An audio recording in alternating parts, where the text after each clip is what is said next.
Hi everybody, my name is Shiva, and I want to talk to you guys today about getting buy-in for your experimentation ideas.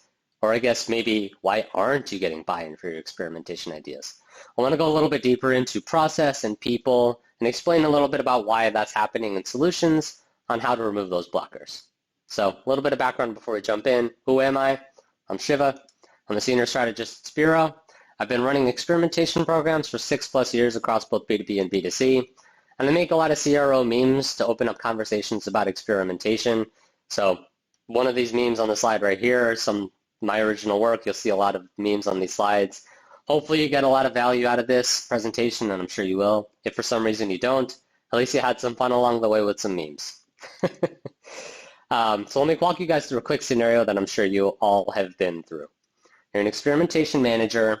You've conducted a lot of research. You looked at heat maps. You looked at user tests. You looked at session recordings. You've bundled that up into insights, into hypotheses, into a concrete list of ideas that you have in your pipeline. Before doing all that, you make sure you run some checks to make sure you have enough traffic volume. Your testing tags are installed properly. You have some designs ready to go as a result of your tests that you have in there. Take those Figma files, kick it over to the dev team, they dev it up, you do your QA, everything's linked up, we're ready to go. You're ready to hit that big green button that says launch test.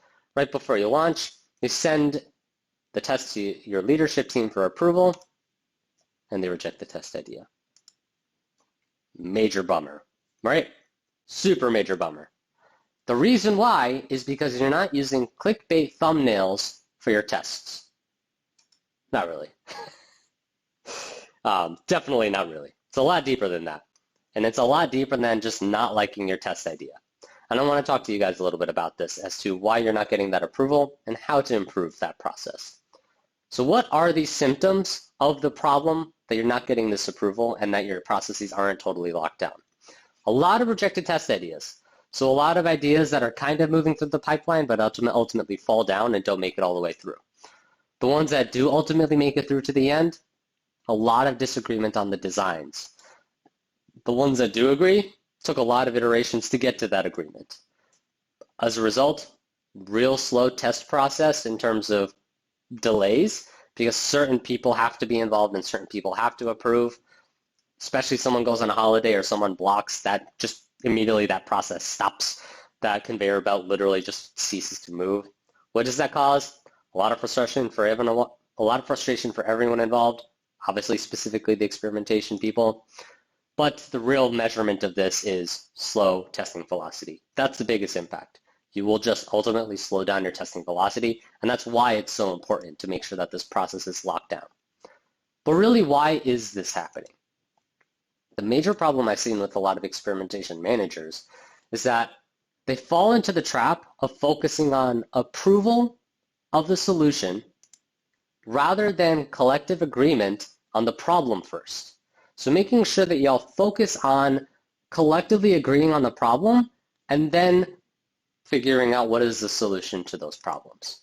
So I'll walk you through a quick example to frame this up. You've done your research, you're an e-com customer or your e-com company. On your homepage, what you've identified as an issue is that users don't see testimonials, which are 400 pixels below the fold. So that leads you to a problem statement that users are just not really scrolling on the homepage. Not great. Hypothesis. If we add testimonials above the fold, we'll see increased scroll depth as one metric, engagement metrics will improve, etc., etc. So, and I do apologize for any people listening to this. I do have some visuals here, so please, if you do have the time to come actually see this talk, that'd be awesome. For y'all that are watching this, you did the hard part, we're all here. So I have a chart laying out from research that leads to issues into problem statements.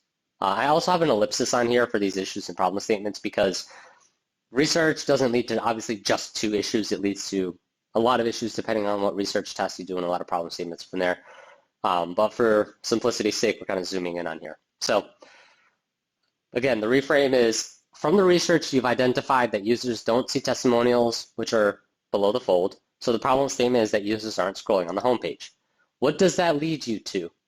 Well, for certain problem statements, you might have one hypothesis with a bunch of solutions or designs. For some other problem statements, you might have 2 hypotheses, 3 hypotheses.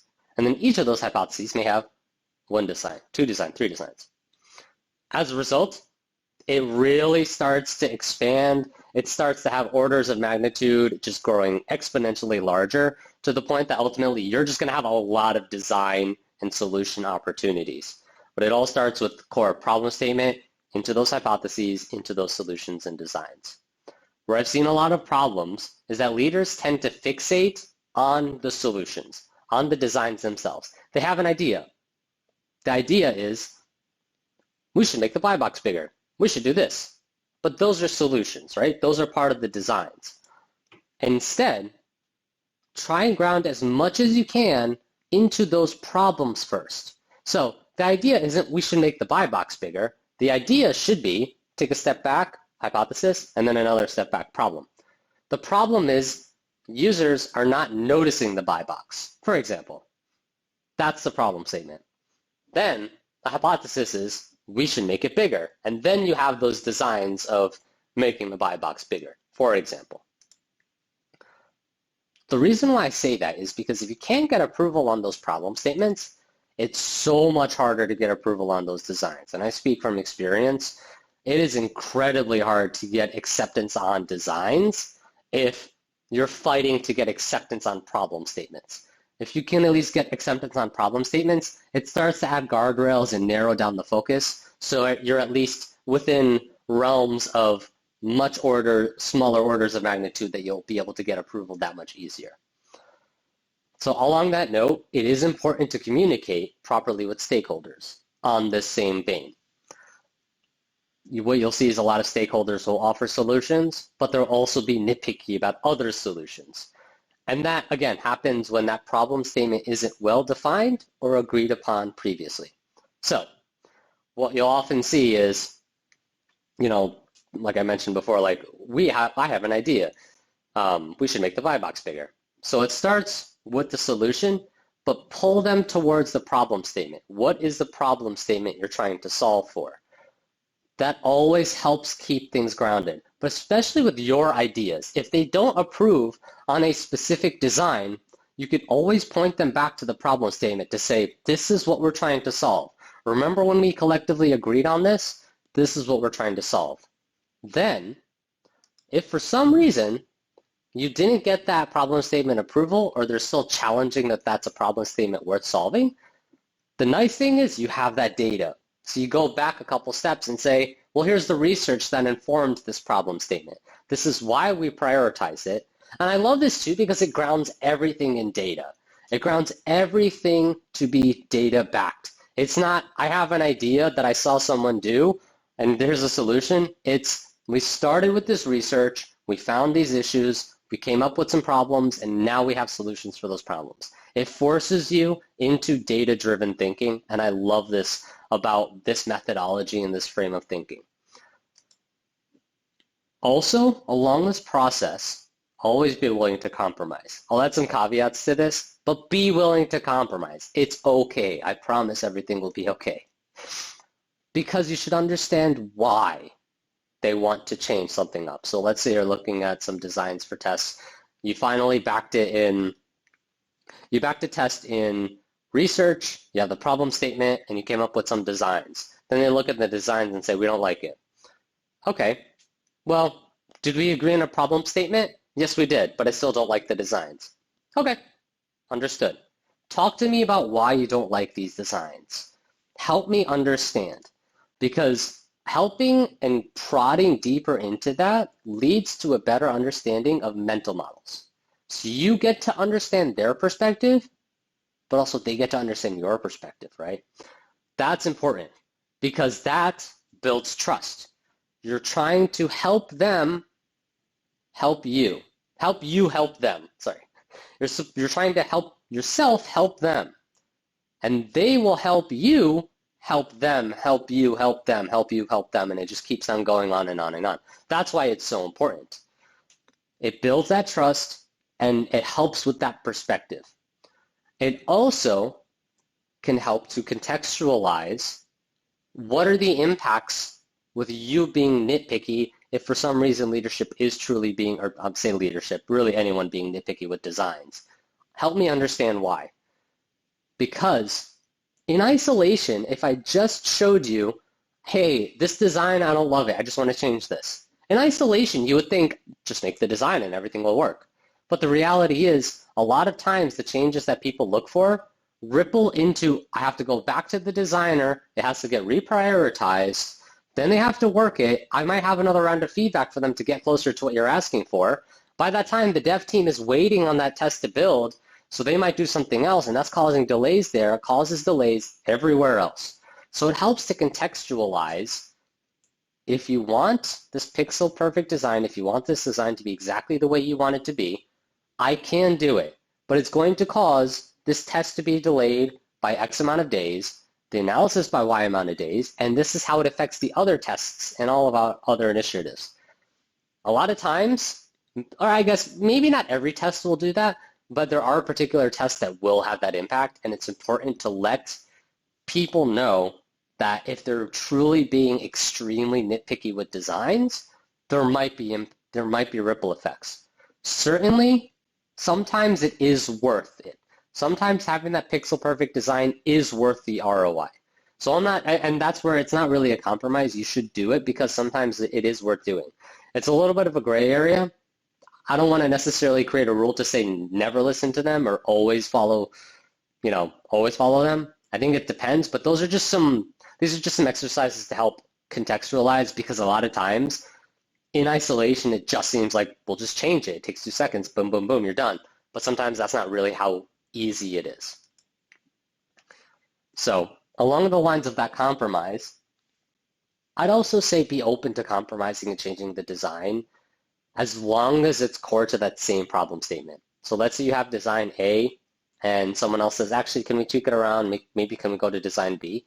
As long as it solves that original problem statement and keeps core to that same hypothesis, be open to those changes.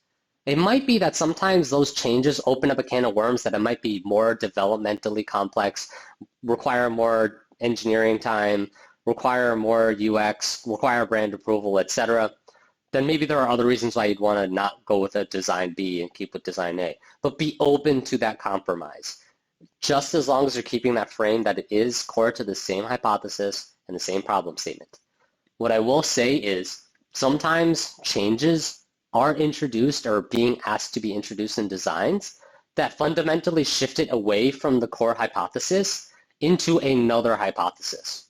And that's where you should be really careful, because the hypotheses you have are prioritized. And we'll talk about prioritization frameworks in a little bit.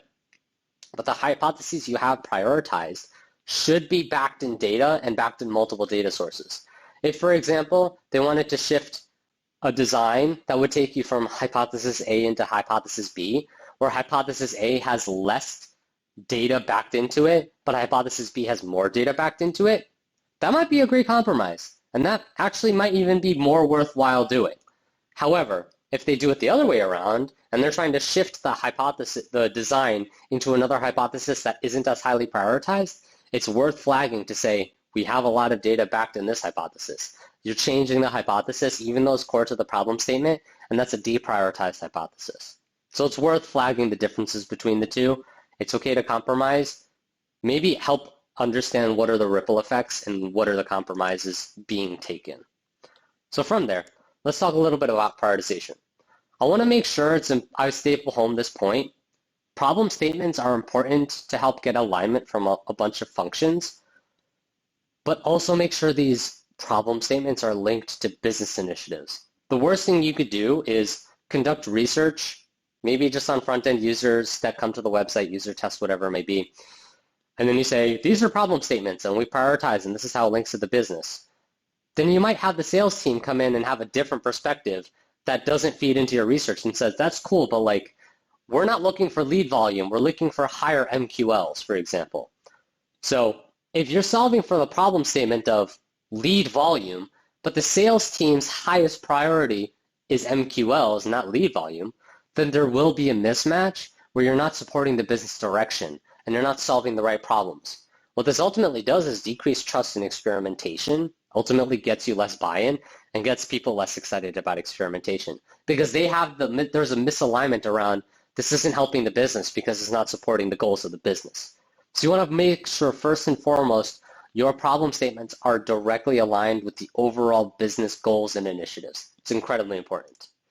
From there, you could build a more tactical and robust framework that prioritizes the hypotheses themselves.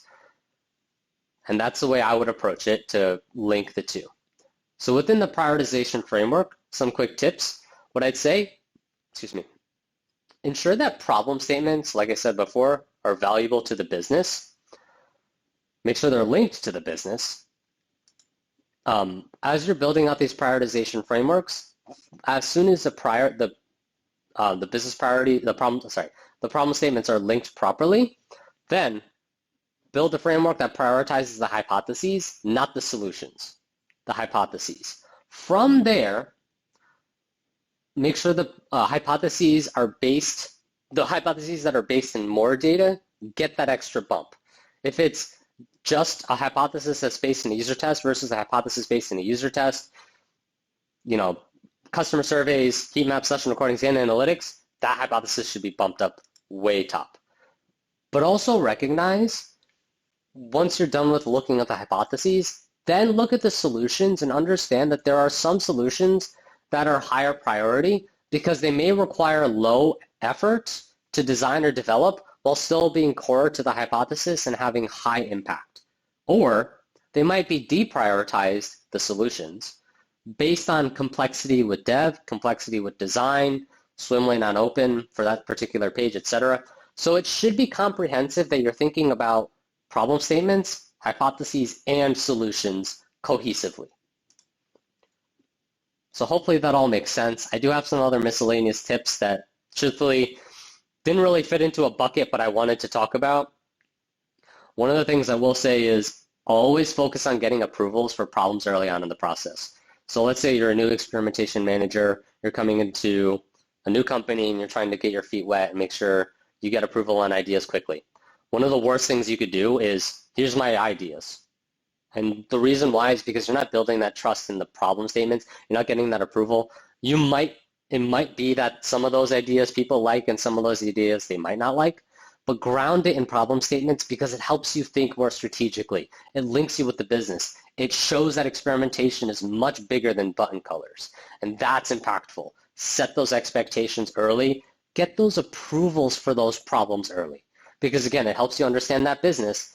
And if your experimentation program doesn't directly help the business and their goals, then there will be decreased trust. It'll be much harder to get approval for tests. Also, make sure you get approval earlier in the process and as early as you can, honestly, with key stakeholders. So things like, let's say you have a test, you have a problem statement, hypothesis, now you finally have a couple designs that you're working through. It's okay to have some low fidelity mock-ups of saying, here's some designs I'm thinking of, what do you think? Get that approval earlier because the worst thing you could do is spend 2 weeks or a week and a half time of a designer's hard work into a badass design, but then other people are looking at it saying, I don't like this. I wish you would talk to me because we already run a test. Maybe we should try this. Instead of having those conversations when it's already built, having it earlier in the process, you could still get that frame of reference, get that perspective, but it won't cost you time. It won't cost you effort. It won't cost frustration with the UX designer. It won't cost frustration with the developer. I'll also say this, brainstorms are so impactful. Have them as much as you can without overburdening teams. Brainstorms can be expensive, and expensive in terms of time. It's everyone is employees. It's an hour or 2 hours worth of their time not doing their job to help contribute to you. It is valuable, but sometimes it is costly. So be aware of that. However, these brainstorms can be so impactful to backfilling problem statements. Again, it helps you understand these problems that the business has from multiple perspectives. So you might have maybe 7 major problem statements you get from user testing, heat maps, and analytics. But then the sales team comes in and says, we have this problem. Use the web to help us solve for this. Then the CS team comes in and says, we have this problem. Use the web to help us solve for this. That's impactful. But then hearing their perspective will also give you some additional test ideas, but that also builds trust. That also helps build that collaborative approach that helps you move tests through that process and get that approval earlier. Because the approval is, it's their idea. You're just helping them run it. And that's the support that you're giving them, and that trust helps make things go through quicker.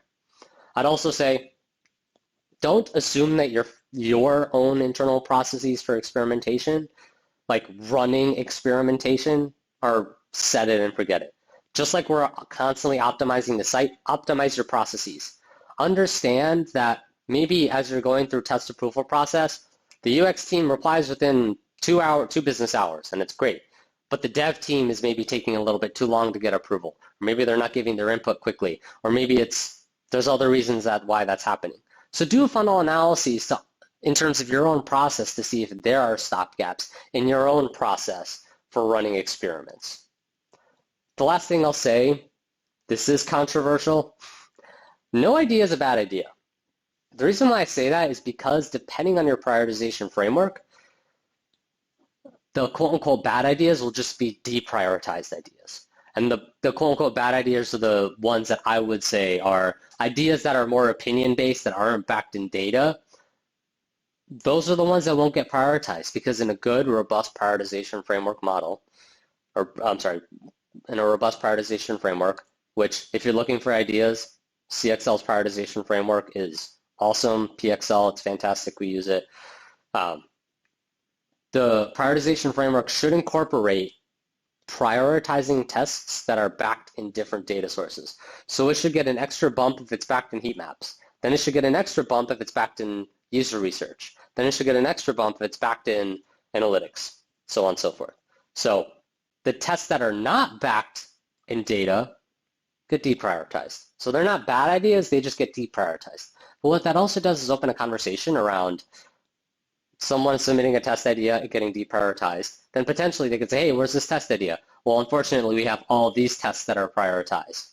It could be a conversation and an eye-opening thing to say, okay, I understand now, to that person submitting the test data, I understand now that my test got deprioritized because I don't have enough data to back it. So I should go give you ideas that are backed in data. So that could be a great educational moment. Alternatively, it could be they say, actually, I do have the data, here it is. And then you see the data and you say, great, this should be prioritized higher. Well, let me change the score, change it from a 0 to 1 for analytics if they had analytics data to support it. And then boom, watch it jump up and say, yep, this is something we'll try and knock out quickly. So it's an educational moment. Again, trust building. It'll help you get tests approved, move through quickly.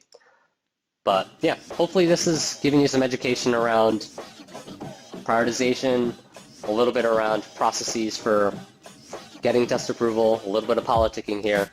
Feel free to reach out to me on LinkedIn. Very active. Hopefully you like my memes. Hopefully you like this presentation. Have a great day.